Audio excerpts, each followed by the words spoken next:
Eu vou rapidamente aqui aproveitar a presença do nosso deputado estadual para entender aí exatamente o que foi decidido e a compreensão em relação a esse projeto. Já tem gente dizendo, deputado, que ele seria inconstitucional.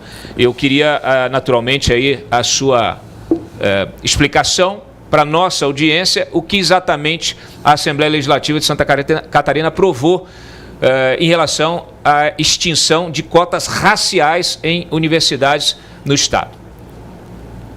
Obrigado mais uma vez pela oportunidade. Bom, a gente aprovou um projeto agora, no fechamento do ano, que na verdade deixa claro que as cotas elas devem ser aplicadas para ajudar quem tem problema de ordem econômica. E isso, na verdade, não é tirar a cota de quem é negro, por exemplo. Se o negro ele tem baixa renda, ele vai estar qualificado para participar das cotas. Agora, lógico que tem todo um discurso ideológico, principalmente por parte da militância da esquerda, que coloca nós como, nós somos racistas, nós queremos tirar a cota de gente negra, mas na verdade não é isso. O que ficou muito bem estabelecido na nova lei que agora foi aprovada por nós na Assembleia, de minha autoria, é que as cotas deverão ser aplicadas para quem possui deficiência econômica, e isso não quer dizer que é só para pessoas negras. Se a pessoa negra, de fato, ela tem baixa renda, ela vai estar qualificada para participar de cotas socioeconômicas. Agora, se a pessoa, e já tem casos relatados, até a gente falou sobre isso em plenário, de filho de juiz negro ocupando 2 cotas em vaga para curso de medicina.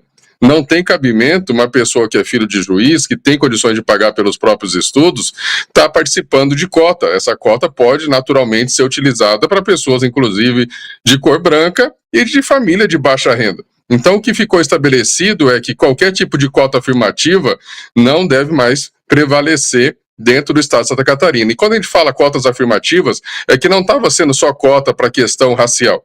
Era cota para questão de gênero, era cota para trans, era cota para refugiado, era cota para ex-presidiário, era cota até para gente de outros estados de Santa Catarina, tipo região norte, nordeste, que a princípio quisesse fazer um curso em Santa Catarina, essas pessoas teriam cotas. É um absurdo, porque o catarinense que sustenta uma universidade pública através dos seus impostos estava sendo colocado no final da fila para arcar com uma série de outras situações, como essas cotas afirmativas, e agora a gente colocou um regramento muito claro. Cota em Santa Catarina é para quem tem problema de ordem financeira, não tem condições de pagar por uma universidade, na verdade não teve condições também de estudar em escolas particulares, então a regra nossa agora também estabelece o regramento que quem passou só por escolas municipais, escolas públicas municipais ou estaduais, estão fazendo jus ao direito de cotas, mas aquelas pessoas que têm alta renda, essas não vão mais participar de cota. Mas daí pega toda a narrativa da esquerda e diz que nós estamos tirando cota de gente negra. Ora, veja bem, se a pessoa negra tem baixa renda, ela vai continuar tendo cota. Aqui a gente está realmente tentando fazer valer o apoio do Estado para quem realmente precisa, que é essa a lei que agora vai estar em vigência no Estado. Olha, eu concordo 100%, eu acho que a cota... Esse entendimento da cota, vamos dizer assim, econômica, da cota do ponto de vista da renda, ela faz muito mais sentido, ela tem uma lógica. E o senhor citou aí vários exemplos, tudo bem, a pessoa é negra, mas é filho de juiz, é filho de, ou é filho de empresário, rico, etc. e tal, está tirando a vaga de alguém pobre que precisa. A gente sempre teve na história as bolsas de estudo, Os bolsistas que podiam acessar escolas e universidades justamente desfrutando aí de descontos ou até de isenção de mensalidade de acordo com a sua capacidade financeira. Então, eu acho ótimo. Eu vou lhe fazer uma pergunta antes de abrir para os nossos comentaristas, mais uma pergunta, justamente assim, vocês estão preparados para questionamentos no STF aqui, porque a militância já está se mobilizando, naturalmente vocês estão indo no coração de uma indústria que hoje é global, que é essa indústria identitária, ela não é só uma questão política, ela é uma indústria cultural. Ela produz riqueza estratificando a sociedade, ela explora, inclusive, a cisão e o conflito para vender. para vender política, para vender cultura, para vender, tudo, desde camisa, né, livros até candidato. Então, é brutal também. E é uma indústria fortíssima, financiada, operada por muitas ONGs, financiada por metacapitalistas como George Soros. Então, vocês estão mexendo realmente num ninho aí de vespa. Exato, Cláudio. E a gente tem essa consciência, lógico que a gente sabia que ia dar repercussão, e já deu uma repercussão nacional esse projeto, porque outros estados já começam a se mobilizar para também encaminhar projetos de lei como esse, assim como a parte da esquerda se preocupa muito que isso possa se tornar uma corrente a nível nacional, o que abre uma fissura muito forte dentro de tudo isso que você acabou de dizer, porque existem outros interesses por trás dessa bandeira que eles colocam como, estamos defendendo os negros. Eu, durante a nossa discussão calorosa lá no plenário, até provoquei os deputados que estavam contrários a isso, geralmente são todos ligados à ideologia de esquerda, quantas pessoas eles tinham colocado de cota dentro do gabinete deles. Quantas pessoas eles colocaram por questão racial dentro do gabinete deles. Nenhum por quê? Porque eles estão priorizando o mérito daquele que tem capacidade para estar lá atuando do lado deles, e logicamente porque eles contam com esses assessores para buscar uma reeleição. Então é muito fácil você fazer um discurso raso, querendo dizer, vocês estão contra os negros, vocês estão atacando os negros, vocês estão tirando a vaga dos negros, mas eles mesmo, quando é dentro do próprio gabinete, não pensam dessa maneira. E a gente sabe que esse projeto, muito provavelmente, vai ser judicializado. Já há manifestação do Ministério Público, da Defensoria Pública, de vários órgãos ligados também, aí não de forma institucional, mas ligado às ONGs, né, que representam essa ideologia da esquerda. E a gente sabe também que quando chegar no STF, deve chegar no STF, a gente vai ter muita dificuldade por lá. Mas nós também não podemos se eximir da nossa responsabilidade, enquanto legislativo da Assembleia do Estado de Santa Catarina, de fazer valer aquilo que a grande maioria dos catarinenses pensa. Porque se de um lado nós temos muitos ataques ligados a essas bandeiras ideológicas, de outro nós temos o cidadão médio, o cidadão comum catarinense, que está dando apoio a esse projeto e que espera que esse projeto possa ser sancionado o mais rápido possível por nosso governador do estado e que esse projeto realmente seja respeitado por um poder legislativo estadual que tem como sua obrigação legislar pelas leis do estado de Santa Catarina. Olha só que interessante, né? A Diana Lélia fez aqui um superchat, obrigado, com o testemunho dela, né? Fui bolsista a vida inteira, pois era de família pobre. Meu filho perdeu uma bolsa de estudos por ser branco e não negro, né? Então é esse tipo de injustiça que você acaba criando, né? Enio, quer comentar esse tema? Oi, tudo bem, Cláudio? Bom, prazer estar aqui novamente com vocês. Eu só queria corroborar a pergunta que você fez sobre a questão da judicialização, né? Se os deputados são preparados para que eventualmente isso chegue lá no Supremo Tribunal Federal e qual vai ser a discussão, a argumentação que eles estão preparados para enfrentar, né? Porque com certeza algum deputado da oposição lá, né, vai judicializar essa questão e isso deve subir, né? A gente tem, na verdade, uma próxima etapa agora, que é contar com a sanção do governador. Acreditamos que essa sanção venha o mais rápido possível e é lógico que uma vez sancionado pelo governador, e aí isso indo para o Poder Judiciário, a gente vai ter junto, perante o governo do Estado e a Assembleia Legislativa, que defender o projeto.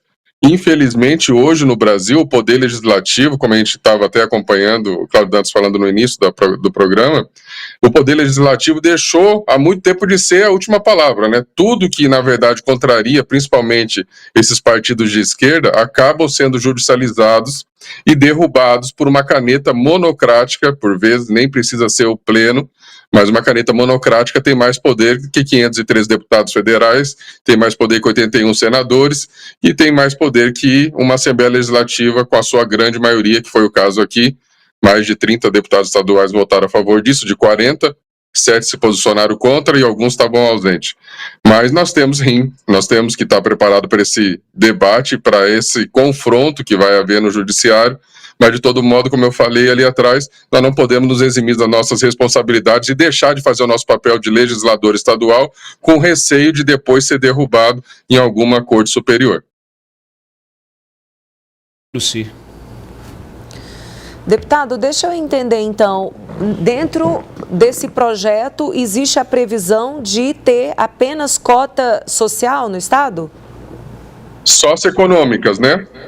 As pessoas que têm problemas relacionados à questão socioeconômica, baixa renda, essas pessoas estão contempladas no projeto aprovado, assim como as pessoas que sempre passaram apenas por colégios públicos, seja eles de ordem municipal, estadual, essas pessoas também estão contempladas, assim como a gente permanece com um regramento que é constitucional, que é o público PCD, que é o pessoal com deficiência física. Esse tipo de cota está estabelecido no projeto. Qualquer tipo de cota de gênero, de raça, cotas afirmativas, que eles chamam assim a questão do trans, estavam criando vagas, e não apenas para a universidade no modo estudantil, mas também para técnicos dentro do corpo estudantil, né? Pessoas contratadas por concursos estavam criando cotas para esse tipo de gente também. Então, a regra agora, não apenas para a questão dos estudantes, mas para a questão do funcionalismo contratado, agora a regra é realmente socioeconômica e PCD.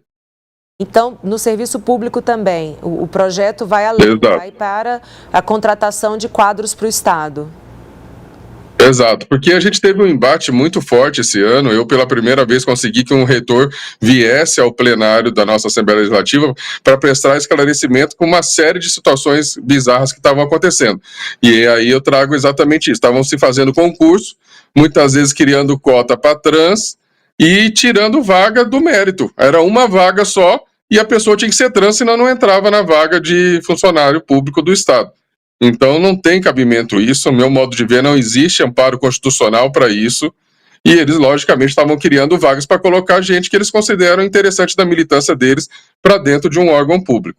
Então agora com essa lei aprovada a gente começa a colocar um pouco mais de ordem na casa, porque ao meu modo de ver essas cotas viraram do avesso e não interessava mais ao catarinense, interessava a grupos paralelos de interesse dessa militância que está lá controlando a máquina pública. É interessante porque o senhor mencionou uma coisa que eu acho que ela acaba passando ao largo do debate. Porque quando eles fazem esse tipo de infiltração dos seus grupos, da sua militância, essa militância, ou até aquele que não é militante, acaba virando militante porque ele fica grato, ele se sente parte do movimento, e isso é um aparelhamento do Estado. E um aparelhamento da burocracia estatal, da tecnocracia. É isso que acontece, por exemplo, com a esquerda infiltrada em órgãos como o IBAMA. Essa esquerda ecocida, eu diria, né, que transformou o IBAMA num órgão que infelizmente ele não está para preservar nada, ele está para impedir o desenvolvimento do país. Então,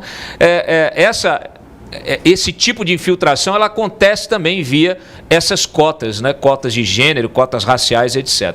Ari Alcântara, seu comentário. É interessante, deputado. Eu, pessoalmente, não acredito em cota de hipótese alguma, porque todos são iguais perante a lei. Nenhuma. Acabou.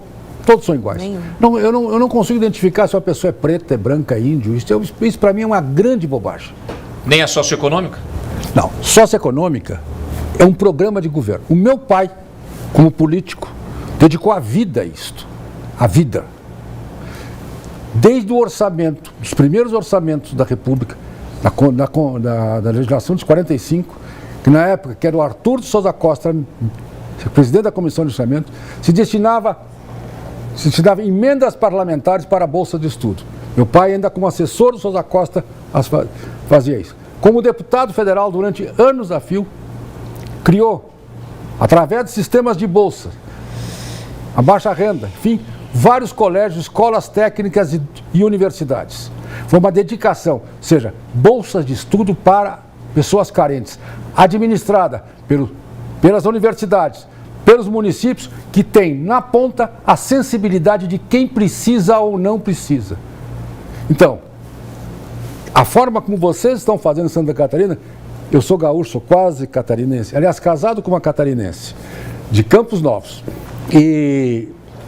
Então, isso está certo. Essa maluquice, eu vou usar o termo que eu acredito, maluquice, de cota de gênero, cota disso. Bom, então não sei o que, tem que ter cota de não sei de coisa. Isto é um proselitismo, isso é uma bobagem, isso não resolve nada, isso só atrapalha. E o pior, isso cria uma discriminação. Essa discriminação, ao contrário, é que é discriminatória.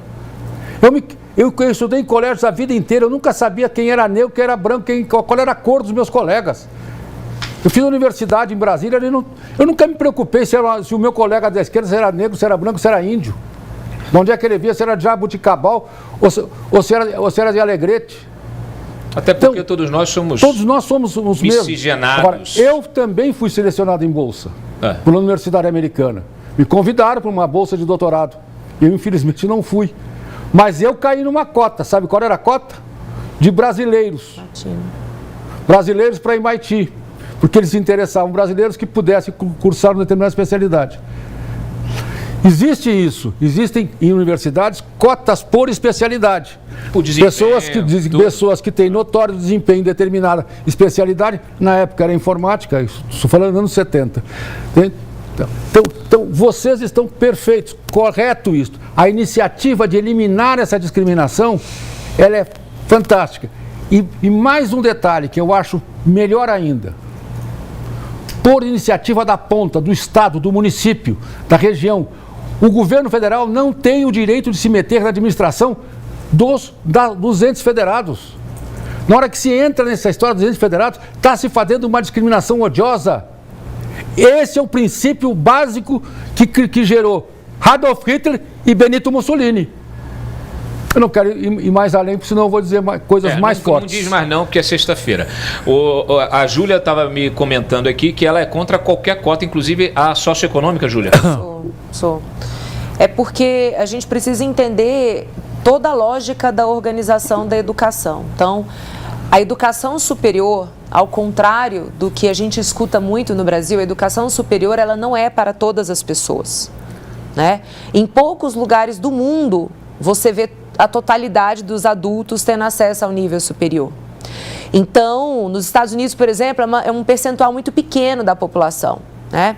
Então, essa ideia de que todo mundo tem que fazer faculdade, isso é uma mentira que foi contada pela esquerda, é mais uma narrativa que foi utilizada para convencer pessoas e trazer um novo eleitorado. Quem deve entrar para fazer um curso de nível superior são os melhores, as melhores cabeças, as pessoas que têm a melhor base para elas poderem estudar e produzir ciência para o país. A gente sabe que as pessoas são diferentes.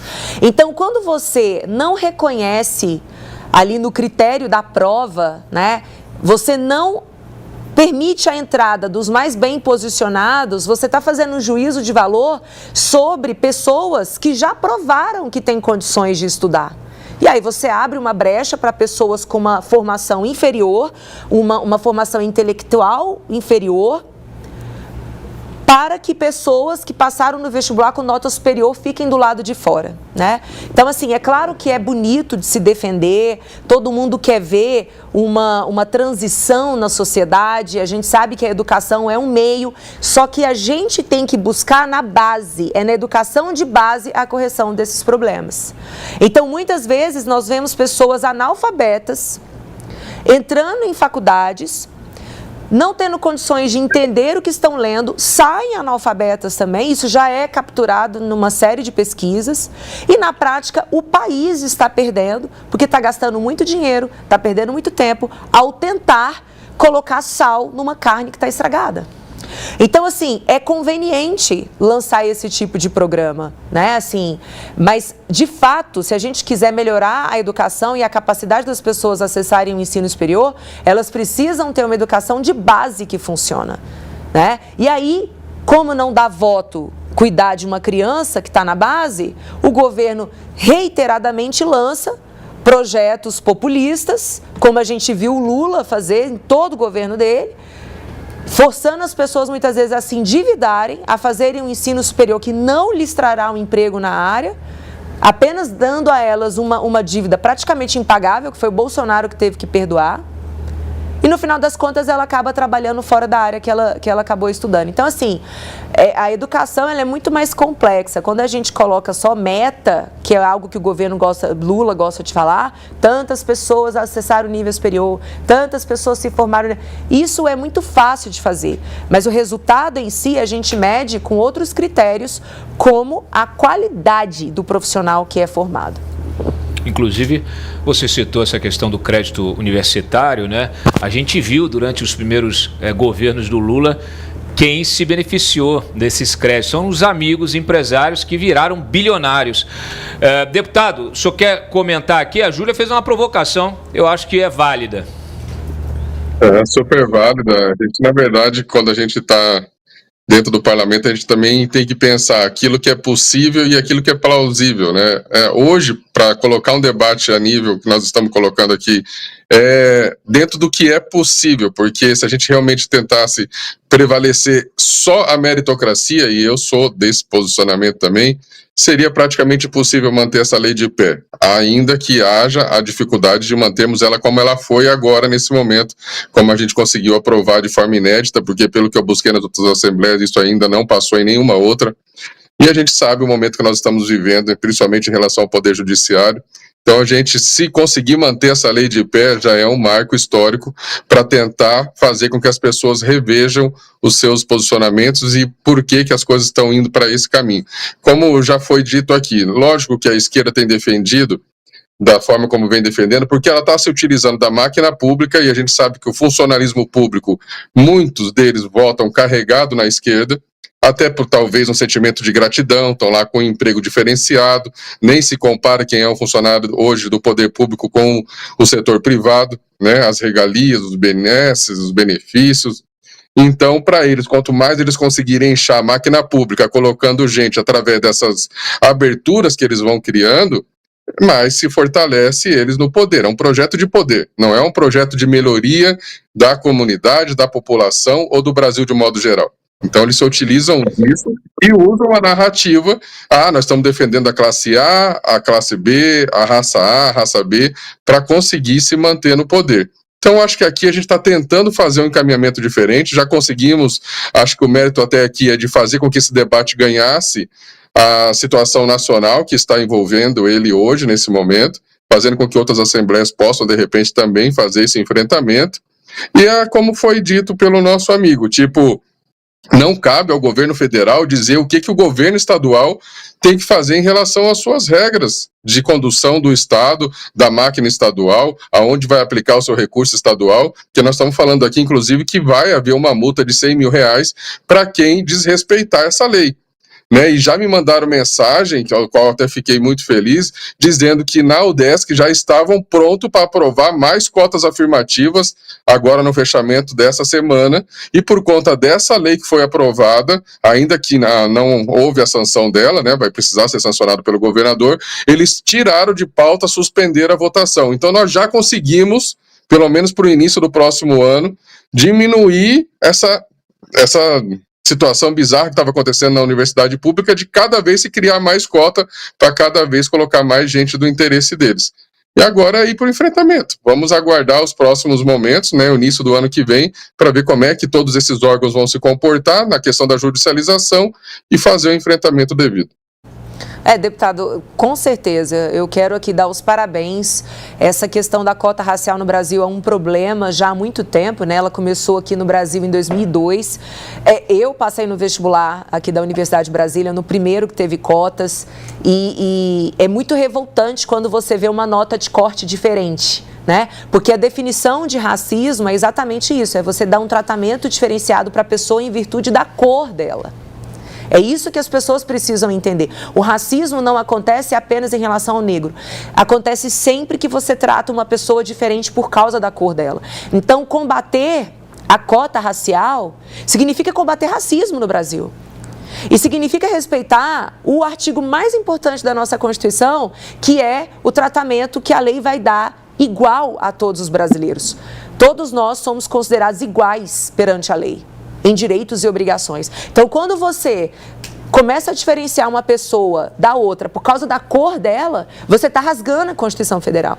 Então, indo na linha do que o colega perguntou, né, como é que vai ser o preparo aí para rebater a ação de inconstitucionalidade, certamente o primeiro argumento é o artigo 1º da Constituição, que garante às pessoas um tratamento igualitário. E aí a gente sabe que as pessoas sempre falam, mas tem que ver a origem, de onde que veio. Tá? Gente, sempre haverá diferença entre as pessoas. Não reconhecer isso significa querer um Estado comunista, onde as pessoas nascem nas mesmas condições, o objetivo é esse, né? Nas mesmas condições, comem as mesmas comidas, usam as mesmas roupas, moram no mesmo tipo de casa. Isso nunca vai acontecer. Depende só de quem está escalando dentro da hierarquia do partido. Aí ele vai melhorando de vida. Claro. Porque esse discurso de que é todo mundo igual, não. Uns têm as dachas, né? Tem as suas casas, suas mansões, outros não têm nada. Todo mundo é nivelar todo mundo na régua de baixo. Que é o que, por exemplo, você vê na Venezuela. Tá todo mundo ali passando fome na régua de baixo e meia dúzia que pertence ao governo vivendo como rei.